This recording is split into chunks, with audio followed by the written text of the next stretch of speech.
Come on, you can do better. Good morning, everyone. All right. Well, thank you. Maybe I should say it again. Good morning, everyone. All right. We're so excited you're all here today in person. And of course, this is the public session of the collaborative meeting. And so we have somewhere around 500 participants online, at least registered for the event. And about, 50, 60 people here? Wonderful. So, to me, in person, direct, not virtual interaction is so important. And so last night we had a few over for dinner, which is wonderful. And tonight we see so many of you here. So thank you. So this, in fact, is what we call accelerating the national climate and health movement, mobilizing towards action. And this is, in fact, the theme of today's meeting, which is the fourth session of our members' meeting. So we certainly want to talk about what we need to do in this area of health system resilience and decarbonization. And I'm amazed to see all the progress we have already made, certainly, from the first day when we started this whole thing. Well, to begin with, of course, we must recognize and send our best sympathy to the victims who have been devastated by Hurricane Helene. I come from North Carolina. As I said, in the Research Triangle, we actually don't see as much except through images. But we know it's devastating. It's of order of Katrina. In Katrina, where in fact it was coastal city, where in fact there's a lot more, shall we say, communication and documentation, you can see the devastation. I think that what we see now in television is a fraction of what's going on in the destruction of communities, loss of life, you name it. So, of course, our hearts go out to them. And now with another hurricane on the way, you can see, who says there's no climate change, right? And so I think what we need to recognize is, and more people are recognizing this, there's a little less denial as I think about this. But I think the question for us is, as a community, what's our role? And I feel that it's imperative that we, as health leaders, really play a very important role in the issue of climate and health. And so, I think we all know that we have a duty to no harm, which is, of course, the good old conversation about that we emit a lot of greenhouse gas in what we do. But I think we also need to do a lot more, not only looking at low carbon practice, reducing carbon emission, but also looking at how to provide resilience to system and community, how we better prepare for emergencies, and how we educate the public and, of course, our own workforce, the whole spectrum of what we do. The good news is that I think climate and health, people are linking it together more and more and more. Certainly, we saw it in COP28, having a climate and health day. And I guess many of you came from New York City, the Climate Week. In fact, we saw a track, a theme, and there were some, 40, 50 side meetings on this topic. We're very lucky to convene a climate countdown before the meeting. And again, many of you participated, those who are organizing meetings for New York, talk about what message we want to give, how are we going to move forward together, all that stuff. And so really, really exciting. And so I'm excited about all of us, our work. I'm excited about what we're doing together. And so I want to talk a little bit about what we hope to accomplish today. Okay, here we go. You know this slide well, right? And I think where highlighted this is the fact that we're looking at private-public partnership. All of us, What's unique about this initiative, as many point out to me, is we have, in fact, the McKessons in the world, supply chains of the world, Cardinal of the world, all here, along with, in fact, Kaiser and hospitals, along with educators, along with government. And it's reflected, in fact, if you look at the co-chairs we have today with us, George Barrett, Emerald Levine will be with us virtually, as is Bill Frist, but we really have a representation of private sector, government, academia, healthcare providers, like represented by you.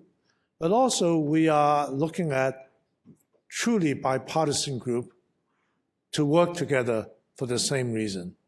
So really shared action agenda to assess our environmental impact and strengthen resilience. And of course, we recognize it's not only health, but socioeconomic benefits as well. So I just want to take a minute about what you have been able to do, which is so impressive. This collaborative in phase 1, 2021 to 23, 2 years, brought together 130 plus health leaders, 70 network organizations.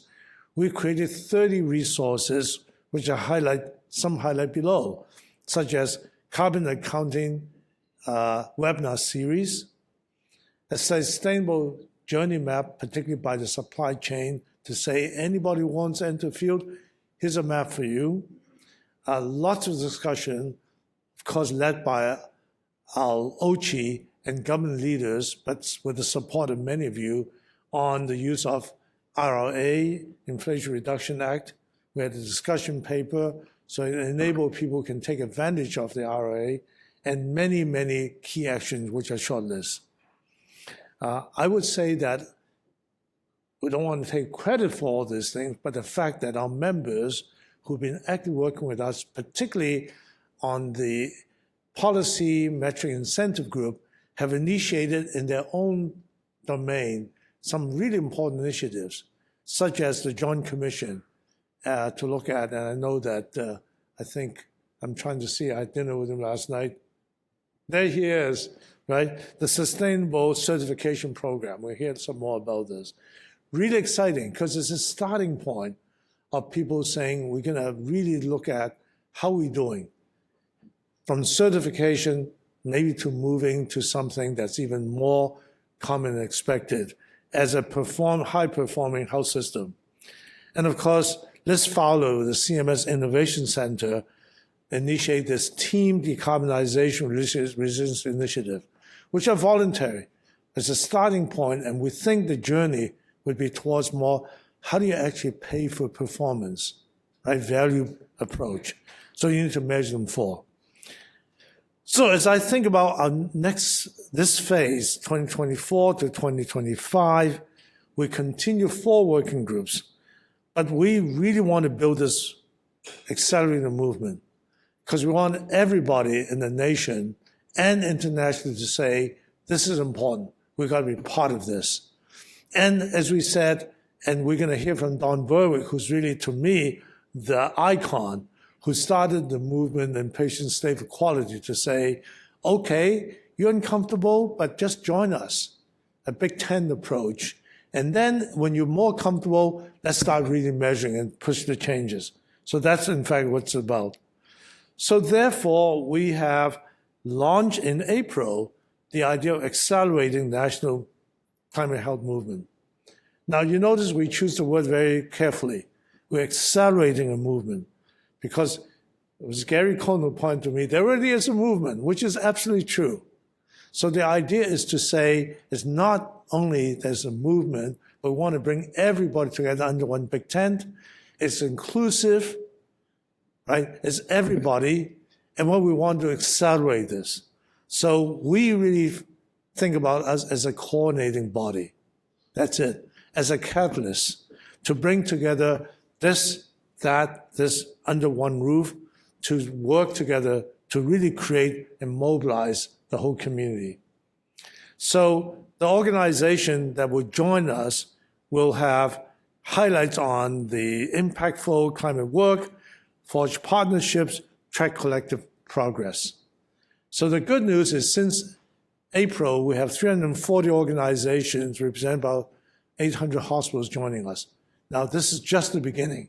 In fact, we're going to hire a full-time person who's going to look at this movement, another one on burnout, to try to see whether we can even mobilize more, and to talk about what would you get out of just being part of this.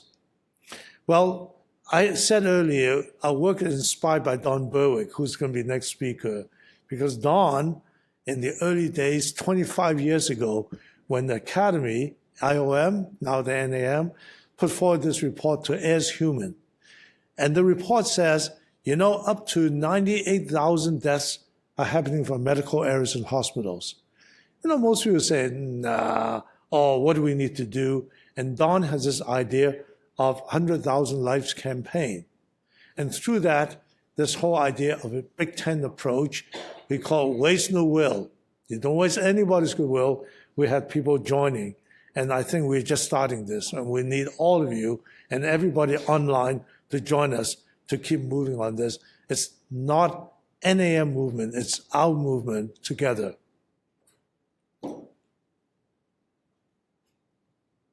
Advance. Grace, can you advance the slide? All right. So that's where I am. And what I now want to do is turn it over to George Barrett, my co-chair, to say a few words. George.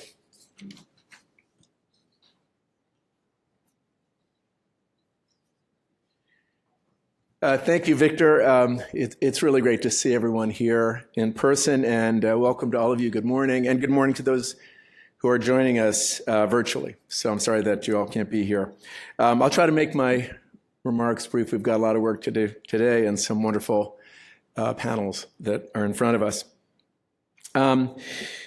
It certainly comes as no surprise that the events of the past few weeks, days, and yes, years have reminded us of the critical nature of our work.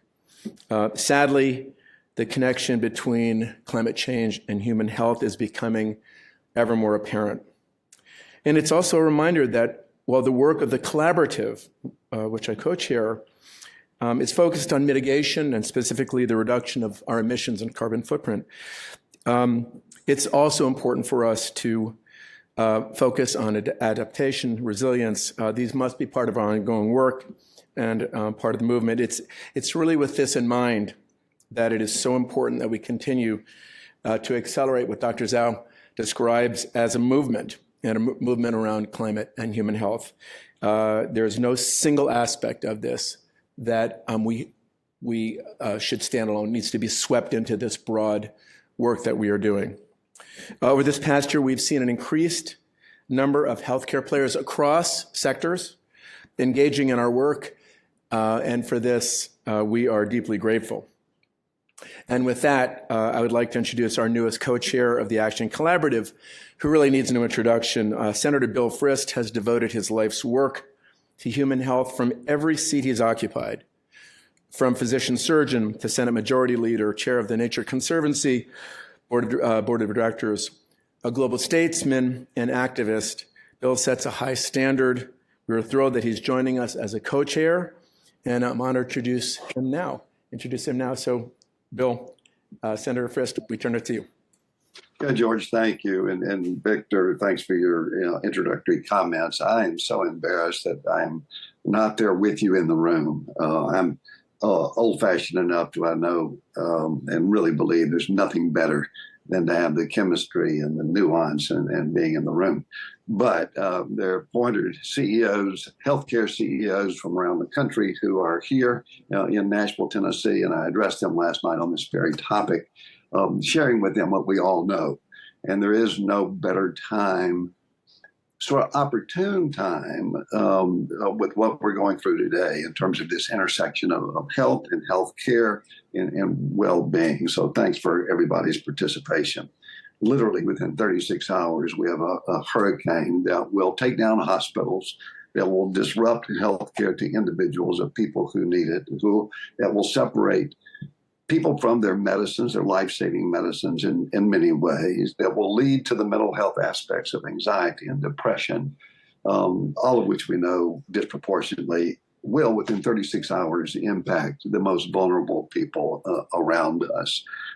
So no more opportune time for us, both today, but over the coming years, just like the last 2 years, to address this hugely important topic as we feel it and see it every day. We all know what we have called it. We know what the World Health Organization has called it as the single biggest health threat facing humanity. We have a long way to go.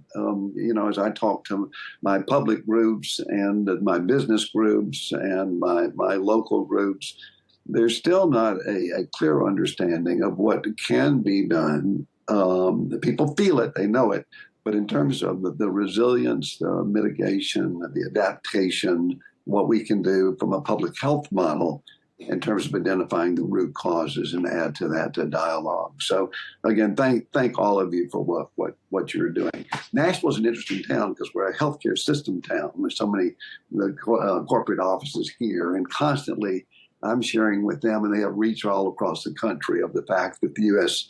healthcare system, we who are in the business of saving people, of lifting people up, that we in truth have a footprint that is, what we're helping to define, whether it's 8% or 10% or 15% of the emissions, and whether it's 12% of the acid rain, the 10% of smog formation. You know all that, but we need to keep that message out there. Climate change, without a doubt, is that single greatest public health challenge of our generation, and coming together, we can solve it. There's no question, and technology is coming along, but in the meantime of technology and all of those solutions, we've got a great challenge before us. So thank all of you for being there today. I'm delighted to be a part. And now I'd like to introduce someone again who all of you know so well, and Victor has mentioned, Dr. Don Berwick, who is President Emeritus and Senior Fellow at the Institute for Healthcare Improvement. As all of you know, former CMS Administrator under President Obama, currently lecturer in the Department of Healthcare Policy at Harvard Medical School. And perhaps most importantly, Don currently serves on the steering committee of the Climate Collaborative and is co-lead of the Policy, Financing, and Metrics Working Group. Don, thanks for being with us today. I'll turn it over to you.